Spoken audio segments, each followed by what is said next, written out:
Good morning. आवाज आ रही? Hello. Yes sir. कोई डाउट है कल तक तो पूछने नहीं है किसी को भी?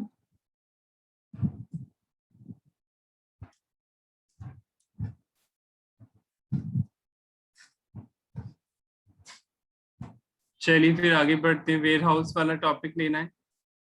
ये सीए फाइनल में नहीं है, टॉपिक हट चुका है सीए फाइनल से, पर आपके कोर्स में है। पहले ही सीए कस्टम वैसे भी सीए फाइनल में, आईपीसीसी में तो नहीं है, पर वहाँ फाइनल में नहीं कि आप कंफ्यूज हो जाए, कोई सीए फाइनल का बोले कि वेयर हाउस नहीं है उसके कोर्स में। सीए फाइनल में इसलिए हट गया क्योंकि वहाँ 20 नंबर में कस्टम है, तो 20 नंबर में इतना कोर्स वहाँ पे नहीं है, पर आपके तो कोर्स में है ये। तो देखिए, पहले होता था 1.5 साल पहले तक सीए फाइनल में, बाद में हटा लिया सी इंस्टीट्यूट में। कोर्स लेंदी हो रहा था उनका, इसमें मना कर दिया कि वेयर हाउस हटा दो। वैसे वेयर हाउस पहले भी पढ़ चुके हैं, डेफिनेशन के टाइम पे भी आया था वेयर हाउस। आवाज तो आ रही है?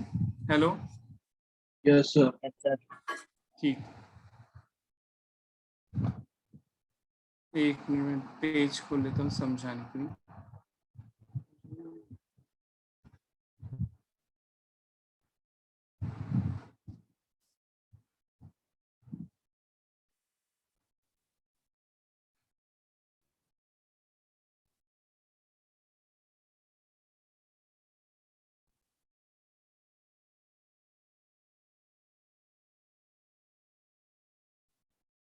आपने जब फर्स्ट चैप्टर पढ़ा था कस्टम का इंट्रोडक्शन, उसमें वेयर हाउस आया था कि आप चाहें तो सामान को वेयर हाउस में भी रखवा सकते हैं।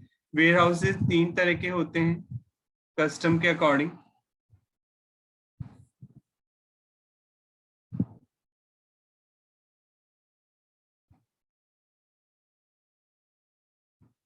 कुछ एक बंद हो जाता है एक तो बार बार। Just second.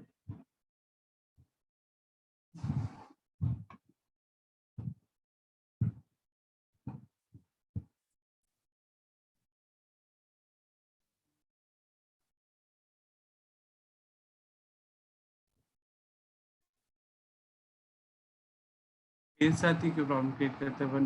बंद हो जाता है हमेशा।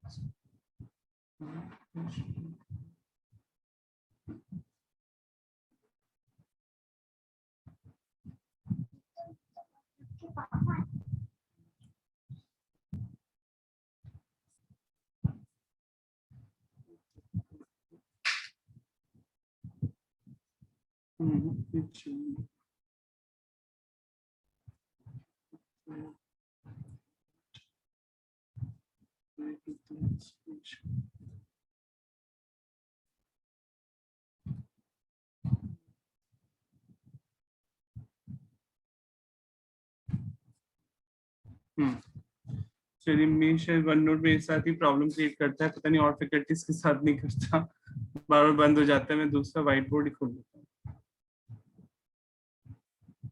एक मिनट बस।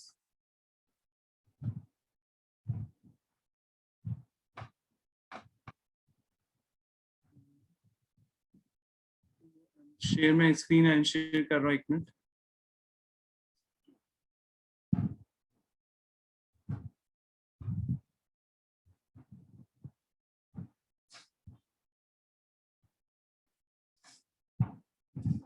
जस्ट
स्क्रीन दिख रही है?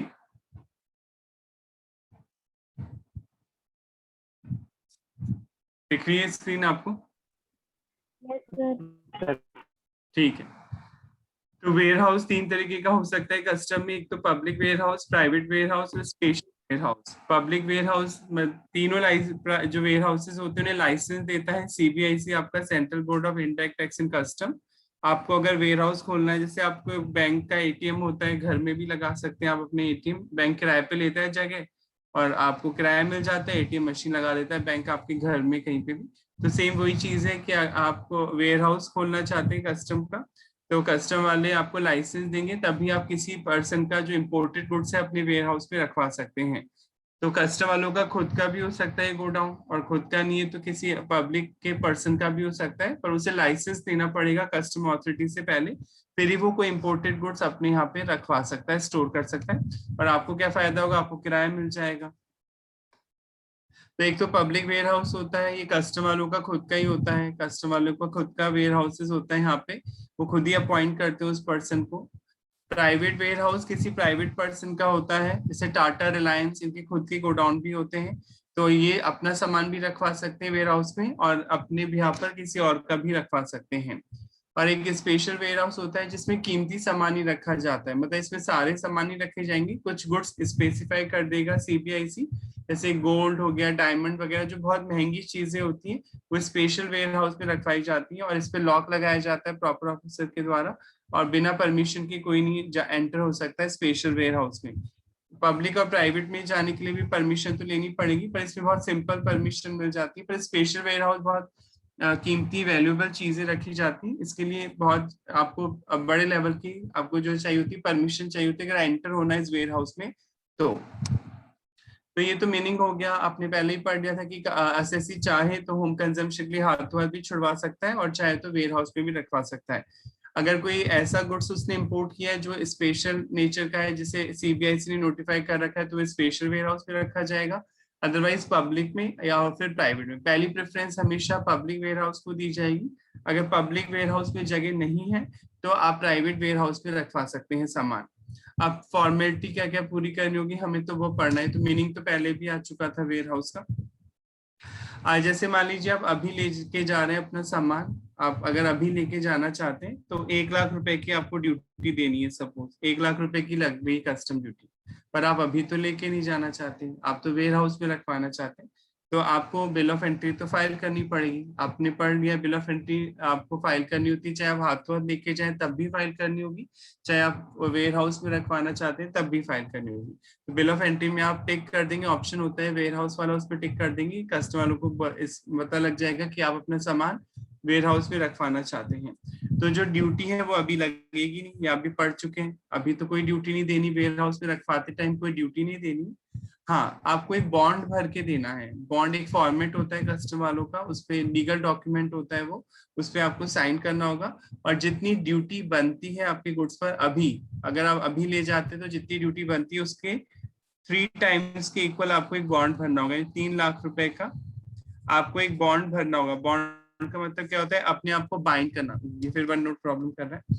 अपने आप को बाइंड करना किसी चीज के लिए कि कल को अगर मैंने कोई कंडीशन वायलेट की तो आपका जो बॉन्ड है जो आपने भर के दिया है, कागज का टुकड़ा ही होता है बॉन्ड एक, पर उसके बेस पे कस्टमर वाले आपसे पर केस कर सकते हैं, कोर्ट जा सकते हैं, क्योंकि जब वेयर हाउस में आपका सामान रखवाया जाएगा तो किराया तो देना ही पड़ेगा आपको, क्योंकि वो आपके सामान को संभाल के रखेंगे ताकि खराब वगैरह ना हो जाए। किराया तो देना ही पड़ता है, जैसे पार्किंग में आप अपनी गाड़ी लगाते हो तो पार्किंग चार्जेस तो देने ही पड़ते हैं, सेम वही चीज है। तो कल को आप किराया देने से मना कर दो, कोई कंडीशन वायलेट कर दो, तो वो जो बॉन्ड आपने भरा था वो फॉरफिट कर दिया जाएगा और कस्टमर वाले उसके बेस पर आपसे अपना पैसा रिकवर करेंगे। अगर आपने कोई गलती नहीं की है, टाइम टू टाइम आप वेयर हाउस का किराया दे रहे हैं, तो जिस दिन आप लेने आएंगे अपना सामान, उस दिन जो रेट चल रही होगी उस रेट से आपको कस्टम ड्यूटी देनी होगी और जो आपका बॉन्ड है वो आपको वापस कर दिया जाएगा। तो क्या समझ में आया कि जब भी कोई पर्सन वेयर हाउस में अपने गुड्स को रखवाता है तो जितनी ड्यूटी बनती है उसके गुड्स पर उसके 3 गुना के बराबर 3 टाइम्स के इक्वल उसे एक बॉन्ड भर के देना होता है कस्टम वालों को, और उस बॉन्ड में अपने आप को बाइंड करना होता है कि इनकेस अगर फ्यूचर में वो कोई वायलेशन करेगा, कोई कंडीशन तोड़ेगा, तो फिर उसका बॉन्ड फॉरफिट हो जाएगा और उसके बेस पे उससे पैसा वसूल किया जा सकता है। और ड्यूटी अभी नहीं देनी, आपको जब वेयर हाउस से लेने पहुंचेंगे तो दोबारा बिल ऑफ एंट्री फाइल करेंगे और उस दिन जो रेट चल रही होगी उसी रेट से देनी होगी कस्टम ड्यूटी। यानी वेयर हाउस के केस में 2 बार बिल ऑफ एंट्री फाइल होगी, एक तो रखवाने के लिए भी बिल ऑफ एंट्री आपको फाइल करनी होगी, और जब छुड़ाने पहुंचेंगे होम कंजम्पशन के लिए जिस दिन, तो उस दिन भी आपको बिल ऑफ एंट्री फाइल करनी होगी सेक्शन 46 में वेयर हाउस से निकलवाने के लिए। तो डिफरेंशिएट करने के लिए इस बिल ऑफ एंट्री के नाम आप बोल सकते हैं। एक तो रखवाने के लिए बिल ऑफ एंट्री फाइल करनी होती है तो उसे बोलते हैं into bond bill of entry, into bond, क्योंकि बॉन्ड भर के देना पड़ रहा है रखवाते टाइम, तो into bond bill of entry बोलते हैं। और जब छुड़ाएंगे तो बॉन्ड वापस हो जाएगा आपको, तो उस बिल ऑफ एंट्री को x bond bill of entry बोलते हैं। रखवाते टाइम बिल ऑफ एंट्री को बोलते हैं इनटू बॉन्ड, क्योंकि आपने बॉन्ड भर के दिए, into bond bill of entry. और जब आप छुड़ाने पहुंचेंगे तो उस बिल ऑफ एंट्री को x bond bill of entry बोला जाएगा। कोई प्रॉब्लम, कोई डाउट है तो पूछ ली, यहाँ तक जल्दी बोले, जल्दी, कोई डाउट है? आवाज आ रही है? सर ये जो बॉन्ड है ना, हाँ तो ये सिर्फ अमाउंट मतलब साइन उसने लिख के दे दिया ना, मतलब पे थोड़ी करेगा वो। हाँ, 3 लाख का लिख के दे देते, उस कागज पे फॉर्मेट होता है, साइन कर देते। सर एक तरीके से सिक्योरिटी हो गई ना ये। हाँ, सिक्योरिटी हो गई कि कल को आप वायलेशन करेंगे तो कोर्ट में जा सकते हैं वो आपके खिलाफ पैसा वसूल करने के लिए। यानी कैश में नहीं देना होगा, कागज के टुकड़े पे अमाउंट लिख के साइन करके बाइंड करना होगा अपने आप को। Okay sir. और कोई डाउट किसी के मन में? कोई भी डाउट है तो पूछ लें। चलूं आगे, यहाँ तक आ गया? ठीक। Yes, sir. अब से माइंड में क्वेश्चन आ रहा है हमारे कि वेयर हाउस में कब तक रखवा सकते हैं। ये तो चलो समझ में आ गया, तो हम पहले दिन से भी पढ़ रहे थे कि वेयर हाउस में सामान रखवा सकते हैं आप कस्टमर वालों के। अब कब तक रखवा सकते हैं, कोई टाइम पीरियड है क्या? बिल्कुल इसका टाइम पीरियड है।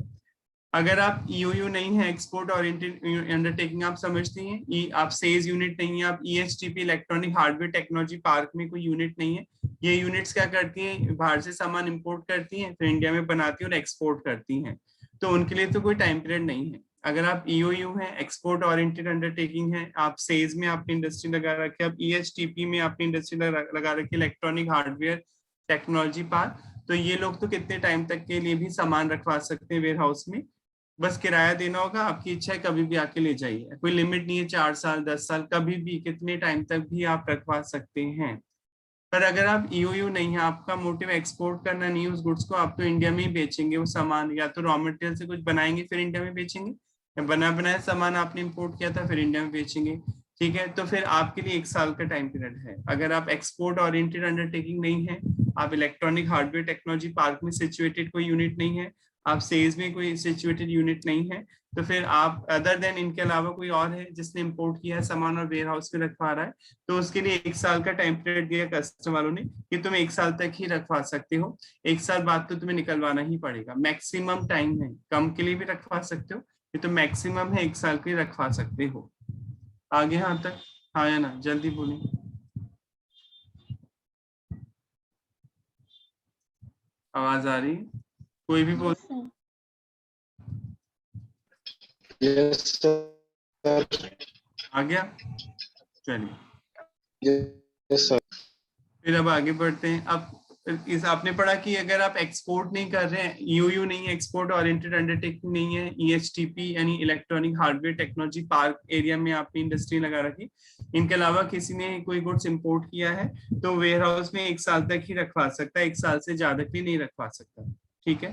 पर इसमें ये भी कंडीशन है कि भले आप रखवा 1 साल तक सकते हो, पर 90 दिन बाद से ब्याज लगना भी शुरू हो जाएगा, यानी 90 दिन तक तो बिना ब्याज के रखवा सकते हो वेयर हाउस में सामान, कोई प्रॉब्लम नहीं। 90 दिन तक तो केवल किराया देना होगा, ब्याज नहीं लगेगा।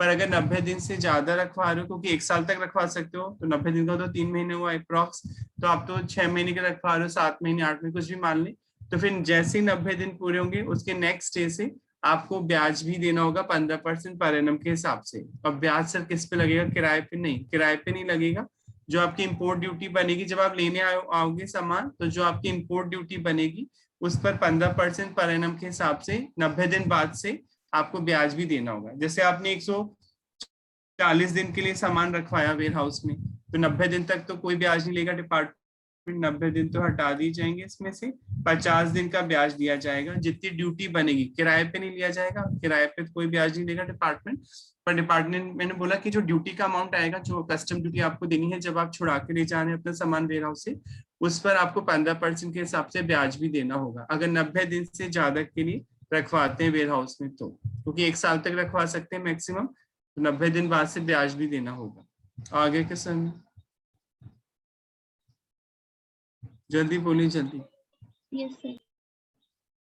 चैप्टर खत्म हो गया, ठीक है, बहुत इजी था, कोई भी हार्ड नहीं था, फटाफट रिवाइज करें, फिर पढ़ना ही होगा कि वेयर हाउस में आप रखवा सकते हैं सामान कस्टम के। वेयर हाउस 3 तरीके के होते हैं, एक तो पब्लिक वेयर हाउस होता है, एक प्राइवेट वेयर हाउस होता है, एक स्पेशल वेयर हाउस होता है। पब्लिक वेयर हाउस तो अपॉइंटेड होता है, तो तीनों में लाइसेंस देता है सीबीआईसी, पर पब्लिक वेयर हाउस तो खुद सीबीआईसी का होता है, central board of indirect tax and custom का ही होता है। वहां पे एक बंदा वो अपॉइंट करते हैं, इसे कस्टोडियन बोला जाता है, जिसके अंडर में आपका सामान रखा जाता है वेयर हाउस में, ठीक है। पहली प्रेफरेंस पब्लिक वेयर हाउस को दी जाती है सामान रखवाने के लिए, पर कई बार जगह नहीं होती है, पब्लिक वेयर हाउस फुल हो जाते हैं, तो फिर प्राइवेट बंदा जो है जिसने लाइसेंस ले रखा है सीबीआईसी से, उसके गोडाउन में भी आप सामान रखवा सकते हैं। लाइसेंस ही खुद का सामान भी रख सकता है अपने गोडाउन में और किसी और का भी रखवा सकते हैं। सिर्फ टाटा ने ले रखा है लाइसेंस, सीबीआईसी से ले भी रखा है, तो वो अपना सामान भी रख सकते हैं अपने गोडाउन में और किसी दूसरे का भी रखवा सकते हैं। स्पेशल वेयर हाउस में सारे गुड्स नहीं रखे जाएंगे, कुछ पर्टिकुलर गुड्स की लिस्ट होती है जो बहुत कीमती होते हैं, उन्हीं को स्पेशल वेयर हाउस में रखा जाता है। टाइम पीरियड आपने पढ़ लिया कि अगर आप एक्सपोर्ट ओरिएंटेड अंडरटेकिंग है, इलेक्ट्रॉनिक हार्डवेयर टेक्नोलॉजी पार्क में सिचुएटेड कोई यूनिट है, तो आपके लिए तो कोई टाइम पीरियड नहीं है, आप कितने ही टाइम तक वेयर हाउस में रखवा सकते हैं सामान। हाँ, किराया वगैरह जो चार्जेस है वो आपको देने होंगे बस। पर अगर आप इनके अलावा कोई और पर्सन है और आपने वेयर हाउस में रखवाया सामान, तो 1 साल है मैक्सिमम, आप 1 साल के लिए ही रख सकते हैं वेयर हाउस में। रख भले 1 साल के लिए सकते हैं, पर 90 दिन बाद से ब्याज लगना भी शुरू हो जाएगा। जितना अमाउंट आएगा कस्टम ड्यूटी का, उससे 15% पर एनम के हिसाब से आपको ब्याज भी देना होगा। यहाँ तक आ गया? कोई डाउट है तो पूछिए। क्लियर है? कोई डाउट है किसके मन में? नहीं? चलो आगे। Yes sir. पढ़ ली। वेयर हाउसिंग एक साथ ही मिल जाएंगे नोट्स, ठीक है, बनाए नहीं मैंने, अमेंडेड, क्योंकि इनमें अमेंडमेंट है कुछ में। As per section 2 subsection 43 of the Custom Act 1962, warehouse means a public warehouse हो सकता है लाइसेंस अंडर सेक्शन 57 के अकॉर्डिंग, प्राइवेट वेयरहाउस हो सकता है लाइसेंस अंडर सेक्शन 58 के अकॉर्डिंग, या स्पेशल वेयरहाउस भी हो सकता है under section 58 subsection E. Features of warehousing में क्या कुछ आपको बता रखे हैं तरीके। Importer can defer payment of import duty by storing the goods in a safe place. Defer मतलब पोस्टपोन, बिल्कुल आप सेफ प्लेस में रखवा सकते हैं अपना सामान, और आपको ड्यूटी भी अभी नहीं देनी, आप पढ़ चुके हैं, रखवाते समय कोई ड्यूटी नहीं देनी होती, हाँ जब छुड़वाने पहुंचेंगे तब देनी होगी। Importer allowed doing manufacturing bonded warehouse and then re-exporting from it. बिल्कुल, अगर मान लीजिए आप इंडिया से बाहर भेजना चाहते हो सामान को जो आपने वेयर हाउस में रखवाया, छोटी मोटी मैन्युफैक्चरिंग करके, तो आप अलाउ कर सकते हैं सीबीआईसी के, आप वेयर हाउस में जाइए, थोड़ी बहुत मैन्युफैक्चरिंग करके आप वहीं से अपनी गुड्स को एक्सपोर्ट भी कर सकते हैं। तो फिर तो कॉमन सेंस लगाइए, इंपोर्ट ड्यूटी वैसे ही माफ हो जाएगी, क्योंकि इंडिया में तो हम छुड़ा ही नहीं रहे सामान को, वेयर हाउस से सीधे एक्सपोर्ट कर रहे हैं, तो फिर आपको इंपोर्ट ड्यूटी तो नहीं देनी होगी, हाँ एक्सपोर्ट ड्यूटी जरूर देनी होगी।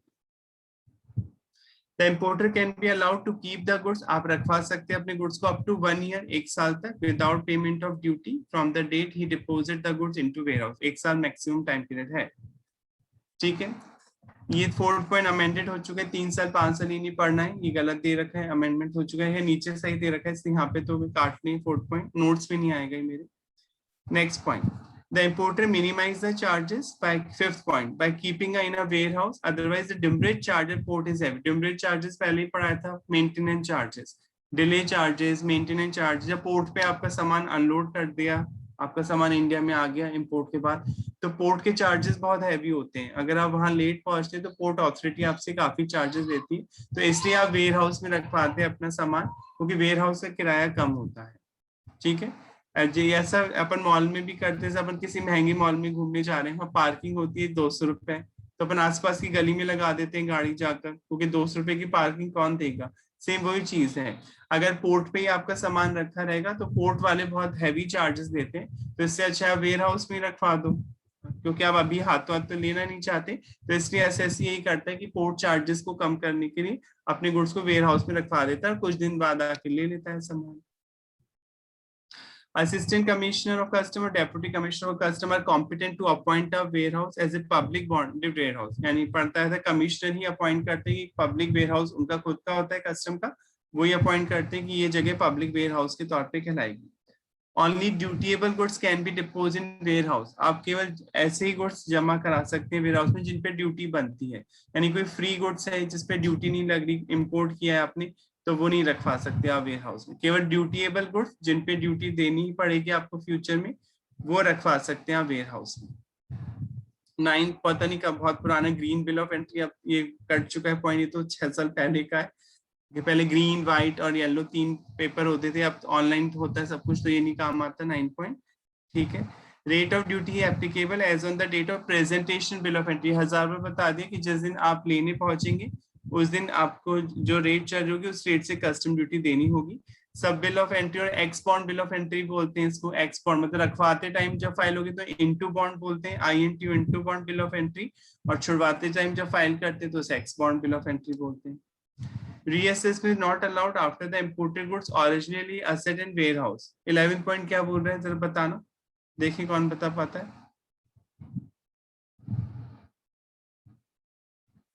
कोई भी?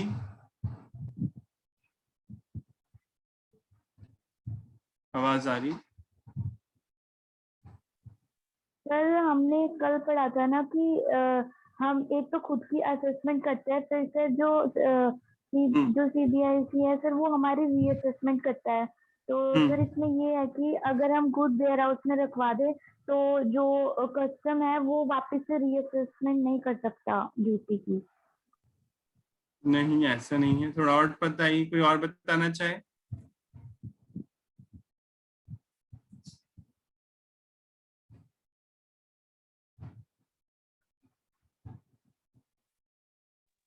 इजी है वैसे, कुछ खास नहीं था, आप थोड़ा सा जोर डालते माइंड में। जैसे आप बिल ऑफ एंट्री फाइल कर रहे हैं और आपका जो सामान है वो $10,000 का है, सपोज $10,000 का सामान है आपका, और आप बिल ऑफ एंट्री फाइल कर रहे हैं आज, ठीक है, और आज $1 में चल रहे हैं 70 रुपीज एज पर CBIC। आप पढ़ चुके हैं CBIC की रेट लेते हैं, यहाँ तो बैंक की रेट तो लेते ही नहीं है कस्टम में, तो आप वैल्यू तो आज ही डिसाइड करेंगे। आप कई बार पढ़ चुके हैं, कल राघव ने बोला था कि एक्सचेंज रेट तो हमेशा उस दिन की ली जाती है जिस दिन बिल ऑफ एंट्री फाइल करते, तो एक्सचेंज रेट तो यही ली जाएगी 70 rupees per dollar.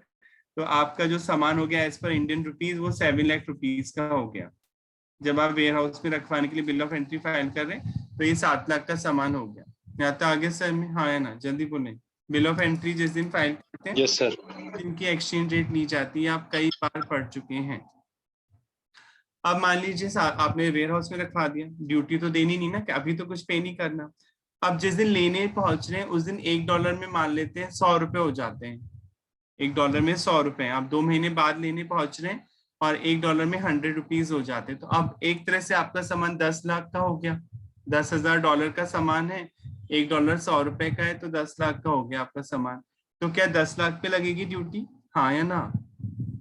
Sir 7 lakh पे लगेगी ना, जिस टाइम 7 लाख पे इम्पोर्ट लगेगी।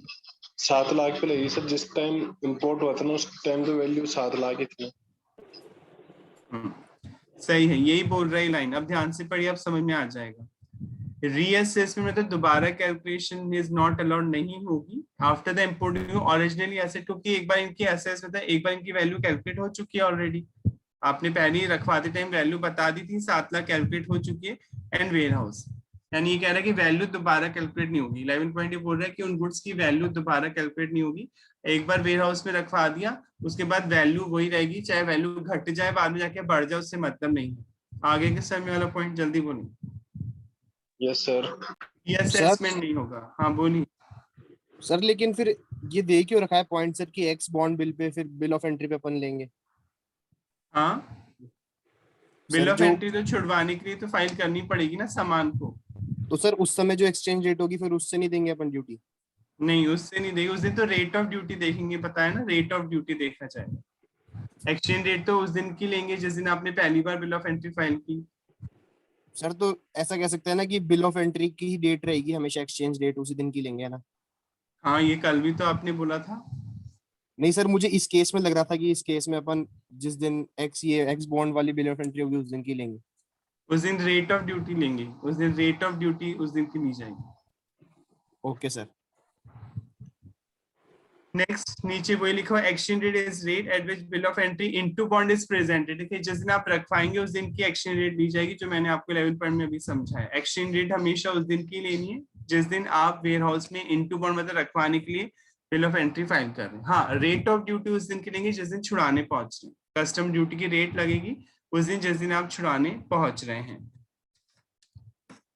आगे पढ़ते हैं इसमें, if the goods which are not removed from warehouse within the permissible period, मान लीजिए 1 साल हो गया, आप लेने नहीं आ रहे अपना सामान, 1 साल के अंदर आपने जो अलाउड पीरियड था 1 साल, उसमें आप अपना सामान नहीं निकाल रहे, the subsequent removal called as improper removal। तो बाद में कभी तो आओगे लेने, थोड़े दिन लेट हो गए, जैसे 1 साल पूरा हो गया आज, आप 10 दिन लेट हो गए, तो जब भी आप लेने आओगे कहा जाएगा आप गलत तरीके से रिमूव कर रहे हो सामान को, यानी यहाँ पे पेनल्टी लगाएगा डिपार्टमेंट, क्योंकि 1 साल से लेट हो गया, जो टाइम पीरियड अलाउड था, परमिसिबल था, उसमें तो आप आए नहीं, तो ये माना जाएगा आप गलत तरीके से रिमूव कर रहे हैं। द रेट ऑफ बेस, अब क्वेश्चन उठता है, आप आज कस्टम ड्यूटी की रेट है 10%, आज मेरे 1 साल पूरे हो गए, आज लास्ट डे था वेयर हाउस से निकलवाने का, आज कस्टम ड्यूटी की रेट है 10%, पर मैं 10 दिन लेट होता हूँ और उस दिन रेट हो जाती है 8%, तो आपने तो ये पढ़ा कि जिस दिन वेयर हाउस से लेने पहुंच रहे हैं सर, उस दिन की रेट से देनी पड़ती है कस्टम ड्यूटी, पर डिपार्टमेंट ने बोला भैया तुम्हें आना तो 10 दिन पहले था ना, तुम तो लेट आए हो जानबूझ के, तो 8% नहीं लगेगा 10% लगेगा, नहीं रेट तो उस दिन की ली जाएगी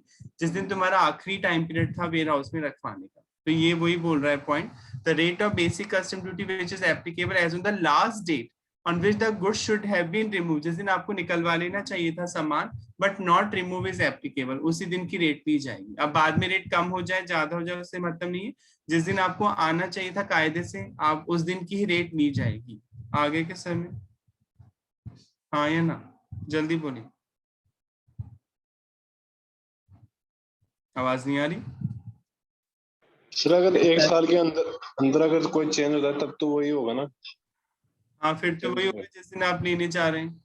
ठीक है सर। ये तो उसके लिए लगेगा पॉइंट जब टाइम पीरियड खत्म हो गया और उसके बाद आप लेट आ रहे हैं, तो बाद में रेट नहीं दिख जाएगी, जिस दिन आना था आपको लास्ट डे उस दिन की रेट ली जाएगी। आगे के जल्दी बोले। Yes sir. Yes sir. ठीक है, आगे बढ़ते हैं। इसमें नोट दे रखा है, amendment section 59, bond amount have been increase from twice to thrice. पहले डबल ड्यूटी बॉन्ड जाता था, ट्रिपल जाता है, 3 गुना, पहले 2 गुना जाता था। अब the duty amount and security also will have to be given, आपसे भी सिक्योरिटी भी मांगी जा सकती है डिपार्टमेंट के द्वारा, वो अपन को नहीं पढ़नी। Now rent charges claimable will not be prerequisite for non-compliance of any of the provisions since it is the issue of custodian, that is owner of the warehouse। मतलब ये पॉइंट क्या बोलते हैं, the rent charges claimable will not be prerequisite for non-compliance of any provision।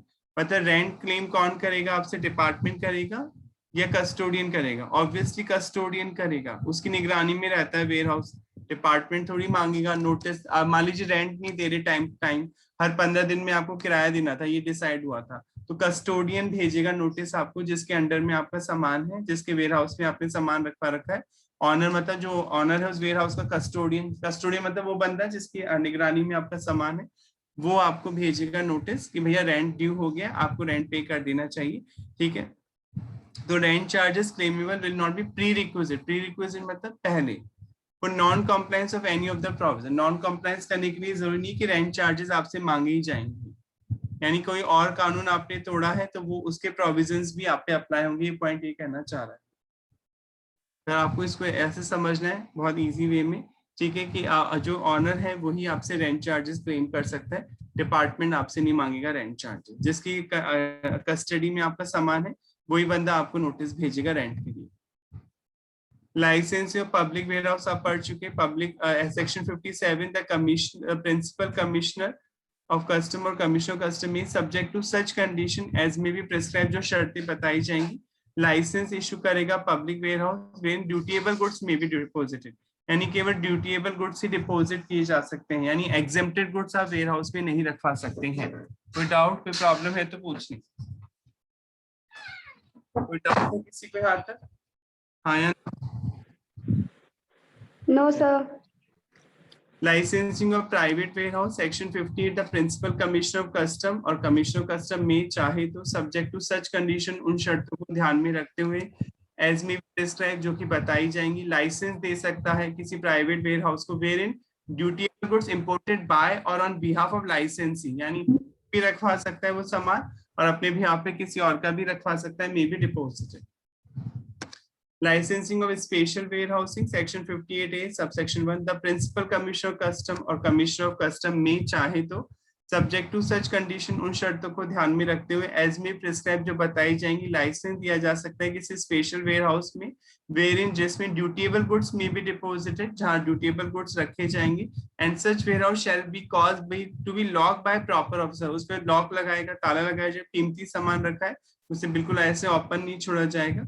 And no person shall enter the warehouse, कोई भी person enter नहीं हो सकता वेयर हाउस में और रिमूव एनी गुड्स, कोई गुड्स नहीं ले जा सकता therefrom without the permission of the proper officer, जब तक कि प्रॉपर ऑफिसर परमिशन ना दे दे।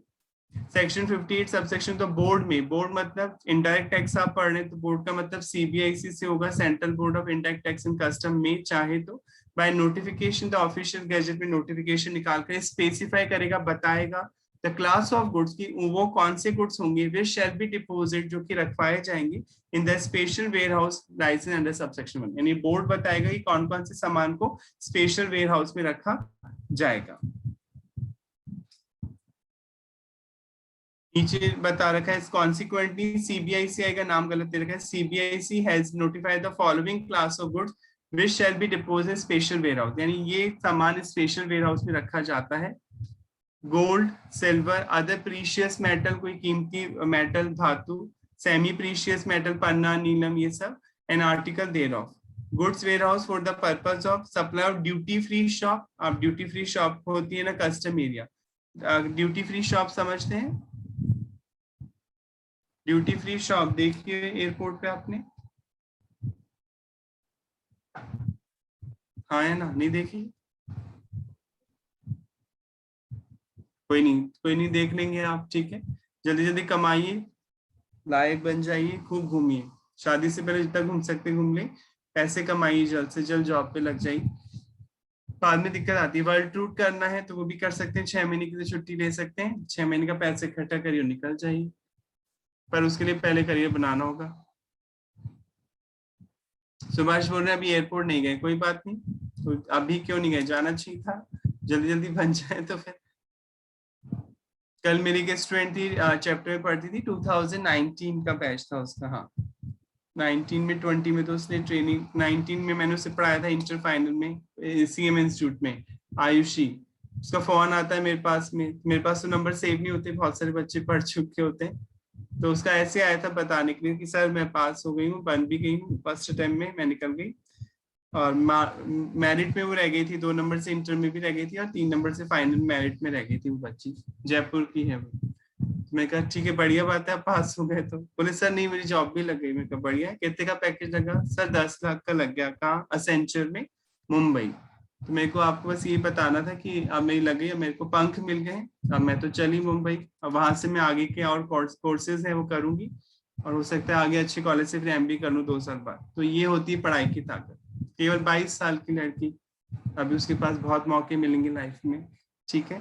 तो मुझे बहुत अच्छा लगा, 10 लाख का मतलब है हाथ में कम से कम उसके पास 55-60 हजार रुपए इन हैंड आएंगे। पीजी हर इंडिया में 10-12 हजार में मिल जाते हैं अच्छे से अच्छे, बाकी के पैसे वो बचा ही लेगी और उसके बाद 2-3 साल में अपने एमबीए के लिए भी इकट्ठा कर सकती है। वैसे वो अच्छे घर से, पेरेंट्स भी दे सकते, पर बोली नहीं कि अब मैं नहीं लूंगी, अब मैं खुद ही अपने बेस पे आगे बढ़ूंगी। मैं को टॉप लेवल तक पूछा, उसने सीधे मुझसे पूछा कि सर कंपनी की टॉप पोजीशन पे जा सकते हैं क्या? मैं कहा ऑब्वियसली जा सकते हैं, इसके लिए आप गुंजन सक्सेना मूवी देख लेना, आप ऐसे समझ जाएंगे कि क्यों नहीं जा सकते और क्यों जा सकते हैं। तो आपका भी लग सकता है, कोई खास बात नहीं, आजकल 7-10 लाख के पैकेज लगते ही हैं और अगर आप छोटी एज के हैं तो ये बहुत अच्छी बात है, आपके पास पैसा भी आता रहेगा, तो आप कुछ कोर्सेज कर सकते हैं प्रोफेशनल। जैसे किसी को लग रहा है कि मेरी इंग्लिश वीक है तो वो इंग्लिश कोर्सेज ज्वाइन कर लें, ठीक है। जॉब लगने के बाद भी कर सकते हैं, ऐसा नहीं कि जॉब लगी तो आराम करना है, इंग्लिश स्पीकिंग पे काम कर ले। किसी को और शौक है तो वो शौक आप पूरा कर सकते हैं। अगर पेरेंट्स ने आपको रोका था भाई तू जिम नहीं करेगा, तू ये नहीं करेगा, तो वो सब आप पूरा कर सकते हैं अगर आप कमाने लग जाते हैं। तो सब चीजें इसी चीज पे डिपेंड करती हैं। तो अपने सीनियर से मिलते रहिए, बात करते रहिए। अगर आप कोई लड़की आयुषी से बात करना चाहे तो मेरे से वो नंबर ले सकती है, मेरे व्हाट्सएप पे मुझसे पर्सनली मैं दे दूंगा। जो जो मुझे कॉल करता रहता है, कई तो कॉल नहीं करते हैं, ऐसे बात कर लेते हैं, तो मैं बता दूंगा, वो आपको बता देगी कैसे पढ़ाई करनी है। वो खुद के नोट्स बनाती थी और क्लास के बाद मुझे दिखाती भी थी, सर देखो ऐसे बनाने के, मुझे आज भी याद है। और नोट्स भी बना रखे होंगे उसने, हो सकता है काम आ जाए आपके। चलिए आगे बढ़ते हैं। वैसे आप लोगों ने भी सोच रखा होगा, सबके सपने होते हैं, पर हकीकत में बदलने के लिए मेहनत तो करनी पड़ेगी। ड्यूटी फ्री शॉप की बात चल रही थी, बहुत इजी है। देखिए, जब जैसे मान लीजिए अमेरिकन एयरलाइंस इंटरनेशनल एयरपोर्ट पे ही होते हैं, जयपुर भी एक इंटरनेशनल एयरपोर्ट है क्योंकि यहाँ दुबई वगैरह की फ्लाइट्स भी आती हैं। हम तो बड़े इंटरनेशनल एयरपोर्ट की बात करते हैं, इंदिरा गांधी इंटरनेशनल एयरपोर्ट, ठीक है। तो दिल्ली में कोई अमेरिकन फ्लाइट रुकी, यहाँ पर हॉल्ट होता है फ्लाइट का, कई बार हॉल्ट समझते हैं, 2 घंटे 3 घंटे कई बार रुकना पड़ता है फ्लाइट को, क्योंकि एकदम बड़ी डिस्टेंस नहीं कवर कर सकती है फ्लाइट। तो अमेरिका से आई है कोई फ्लाइट, 16 घंटे का डिस्टेंस ट्रेवल करके अब इंडिया में रुकेगी थोड़ी देर, फिर वो ऑस्ट्रेलिया जाएगी, ये उसने रूट बना रखा है। तो 3 घंटे हॉल्ट है, हॉल्ट मतलब रुकेगी फ्लाइट इंडियन एयरपोर्ट पे 3 घंटे। अब 3 घंटे तो बहुत होते हैं, लोग 3 मिनट एक सीट पे नहीं बैठना चाहते। आपको पता ही है, ट्रेन और बस में अगर रुक जाए तो बेचैनी होने लगती कि पता नहीं कब चले और कब हम अपने डेस्टिनेशन पे पहुंचे। और यहाँ तो 3 घंटे प्लेन रुका रहेगा एयरपोर्ट पे। तो क्या होता है, अलाउड होता है, आप उतर सकते हैं प्लेन से, क्योंकि 3 घंटे आप एक डिब्बे में थोड़ी बैठे रहेंगे बंद पैकेट में, वो चल भी नहीं रही फ्लाइट, 3 घंटे तो बहुत होते हैं। तो आप उतर सकते हैं एयरपोर्ट पे। हाँ, एयरपोर्ट से बाहर नहीं जा सकते क्योंकि आपके पास इंडिया का वीजा नहीं है ना। आपको तो ऑस्ट्रेलिया जाना है, इंडियन पैसेंजर तो उतर गए होंगे, पर ऑस्ट्रेलिया जाने वाले पैसेंजर तो अभी उसी फ्लाइट से ऑस्ट्रेलिया जाएंगे, तो वो इंडिया में तो नहीं घूम सकते फ्रीली। हाँ, एयरपोर्ट पे घूम सकते हैं, एयरपोर्ट में आप उतर सकते हैं। अपन भी बस स्टैंड में बस रुकती है तो समोसे कचौरी खाने उतरती हैं लोग, चाय पीने नीचे। आप बस से ट्रेन से सफर करते होंगे तो पता ही है, वैसे फ्लाइट में भी होता है। तो जब वो मुंबई पोर्ट मतलब दिल्ली एयरपोर्ट पे उतरेगा, इंदिरा गांधी इंटरनेशनल एयरपोर्ट पे, तो वहां पे वो बंदा खाने पीने की चीजें, भूख तो लगती है, और उसने इंडिया में सुन रखा है कि ये चीजें अच्छी हैं, समोसा अच्छा मिलता है, कचौरी अच्छी मिलती है, तो वो वहां पे ले रहा है, ठीक है, खरीद रहा है। तो और यहाँ इंडिया का कुछ सामान भी है, वो यहाँ से खरीदा जाए, हैंडीक्राफ्ट की चीजें खरीद रहा है। उसने सुना है कि इंडिया में हैंडीक्राफ्ट के आइटम बहुत अच्छे बनते हैं, क्योंकि साड़ियां बहुत अच्छी होती हैं, ठीक है। तो कोई बंदा खरीद रहा है, फिर वो ऑस्ट्रेलिया ले जाएगा अपने साथ, शॉपिंग कर रहा है, एयरपोर्ट पे शॉप्स होती हैं। तो जब वो खरीदेगा तो उसे टैक्स भी देना पड़ेगा, क्योंकि हम भी जब इंडिया से खरीदते हैं तो जीएसटी लगता ही है, ठीक है। पर वो तो इंडिया से बाहर ले जाएगा, तो गवर्नमेंट ने बोला जीएसटी तो लग नहीं सकता, आप पढ़ चुके हैं, एक्सपोर्ट पे तो वैसे ही लग सकता है। हाँ, कस्टम ड्यूटी वगैरह उसे देनी होगी, क्योंकि वो इंडिया का सामान है, वो बाहर ले जा रहा है। तो मैं, जैसे मेरी शॉप है एयरपोर्ट पे, मैं आपको बेच रहा हूँ कोई सामान, बिल बना दिया और आप ऑस्ट्रेलिया लेके जाएंगे, क्योंकि आपको इंडिया में अलाउड ही नहीं जाना, वीजा नहीं है, आप फॉरेन पैसेंजर हैं। तो मैं क्या करूंगा, आपसे इंपोर्ट ड्यूटी चार्ज नहीं करूंगा। ये ड्यूटी फ्री शॉप्स होती है, कुछ शॉप्स को कस्टम वाले ड्यूटी फ्री बना देते हैं, यानी वहां से केवल इंटरनेशनल पैसेंजर को ही सामान बेचा जाएगा, डोमेस्टिक पैसेंजर जाके नहीं खरीद सकते। और वहां से जब सामान बेचा जाता है वो आपसे कोई टैक्स नहीं लेते हैं। ये होती है ड्यूटी फ्री शॉप, ये हर इंटरनेशनल एयरपोर्ट पे होती है। एक आम आदमी नहीं जा सकता, आप नहीं जा सकते वहां खरीदने, आप बेचेगा ही नहीं वो। आपका आधार अगर पता चल मांगेगा, पहले पासपोर्ट देखा जाएगा, पता लग जाएगा आप तो इंडिया के हैं, तो वो आपको नहीं मिलेगा ड्यूटी फ्री। हाँ, जो फॉरेनर पैसेंजर होते हैं उन्हें ड्यूटी फ्री शॉप से खरीदना अलाउड होता है, उन्हें कोई टैक्स नहीं देना होता है। बेटा हो, फॉरेन गोइंग कंसर्न हो गया? नहीं, फॉरेन गोइंग कंसर्न अलग चीज है सुभाष। ये तो सर डिफरेंस क्या है दोनों में सर? फॉरेन गोइंग वेसल तो उस एयरक्राफ्ट को बोलेंगे, उस फ्लाइट को जो खड़ी हुई है। यहाँ शॉप की बात हो रही है। Okay sir. तो ये ड्यूटी फ्री शॉप होती है, यहाँ से भी आप सामान वेयर हाउस से सीधे सामान बेच सकते हैं। और फिर ये ड्यूटी फ्री शॉप में आप उन्हीं को मिलता है जो फॉरेन पैसेंजर होते हैं। वरना हम भी जाके ले आए, टैक्स नहीं लग रहा तो इंडिया वाले तो पहले ही माहिर होते टैक्सी चोरी करने, हम भी पहुंचे एयरपोर्ट पे खरीदने, नहीं आपको बेचेगा ही नहीं वो। सप्लाईज स्टोर, स्टोर मतलब कोई भी कंज्यूमेबल चीज जैसे खाने पीने की चीजें, पेट्रोल वगैरह, किसी वेसल को सप्लाई करें एयरक्राफ्ट को तो वो भी दे सकते हैं वेयर हाउस से। Supply to foreign privilege person, किसी फॉरेन पर्सन को दे रहे हैं in terms of foreign privilege person regulation of custom privilege rules 1957 के according. Privileged person means a person entitled to import, purchase locally from bond goods free of duty for his personal use or for use of any member of his family for official mission, counselor post or office, or in deputy high commissioner, assistant high commission। ठीक है, राजदूत कार्यालय समझते हैं, India में embassy होती है, दिल्ली में सारे देशों की एम्बेसी है, अमेरिकन एम्बेसी भी है वहां पे। ठीक है, तो अमेरिकन एम्बेसी में अमेरिकन काम कर रहे होते हैं, 90% अमेरिकन स्टाफ होता है, तो उन्हें अपने देश की चीजों की आदत होती है। जैसे मैं इंडियंस का हूँ तो मैं अमेरिका में पोस्टेड हूँ, तो मुझे खाना पीना तो इंडिया के हिसाब से सूट करेगा, थोड़ी मैं 24 घंटे बर्गर ही खाता रहूंगा, तो उन्हें कई चीजें अमेरिका की सूट करेंगी ऑब्वियसली क्लाइमेट के अकॉर्डिंग, पर इंडिया में नहीं मिलती कई चीजें, तो वो पहले वहां से इंपोर्ट करते हैं अमेरिका से, फिर अपनी एम्बेसी में लेके जाते हैं, तो उन्हें अलाउड होता है, गवर्नमेंट कहती है इन लोगों से कोई टैक्स नहीं लेना, प्रिविलेज होती है, क्योंकि वो राजदूत कार्यालय मिशन है, एम्बेसी है, उन्हें किसी तरह का टैक्स नहीं देना होता है इंडिया में। ऐसे हम इंडियन एम्बेसी रहती है अमेरिका में, वो भी नहीं देती कोई tax.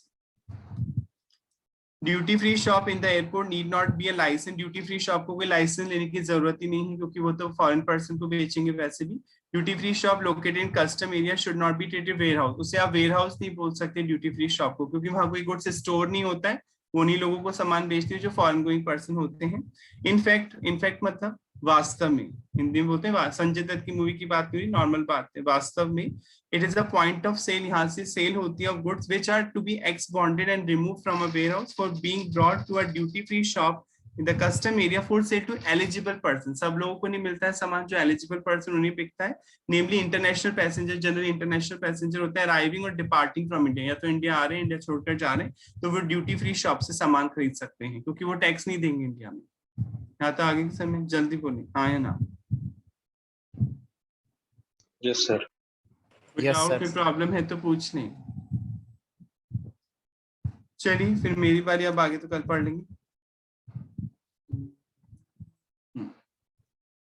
Bill of entry file करने का टाइम पीरियड बताइए, कितना टाइम पीरियड है? बिल ऑफ एंट्री कब तक फाइल कर सकते हैं कोई भी? चलिए तो पढ़ा था, आप पढ़ चुके। बिल ऑफ एंट्री टाइम करने का सर कोई टाइम पीरियड है ही नहीं, सेक्शन 46 में बिल ऑफ एंट्री फाइल होती है, और बिल ऑफ एंट्री फाइल करने का कोई टाइम पीरियड नहीं है। हाँ, सेक्शन 48 में ये जरूर लिखा हुआ है कि अगर आप 30 दिन के अंदर नहीं आते हैं अपना सामान लेने, तो आपका सामान बेचा जा सकता है, ठीक है, पर बिल ऑफ एंट्री फाइल करने का कोई टाइम पीरियड नहीं है। आवाज आ रही है, हाँ या ना? हाँ सर। Yes sir. आपको बताना है बिल ऑफ एंट्री फाइल करने का टाइम पीरियड तो नहीं, वो तो आप पता चल गया। ड्यूटी कब तक देनी होती है? जैसे आप अपने सामान को लेके जाना चाहते हैं, तो कस्टम ड्यूटी कब चुकानी है, नहीं चुकाओगे तो ब्याज कब से लगना शुरू होगा और कब तक? कोई भी?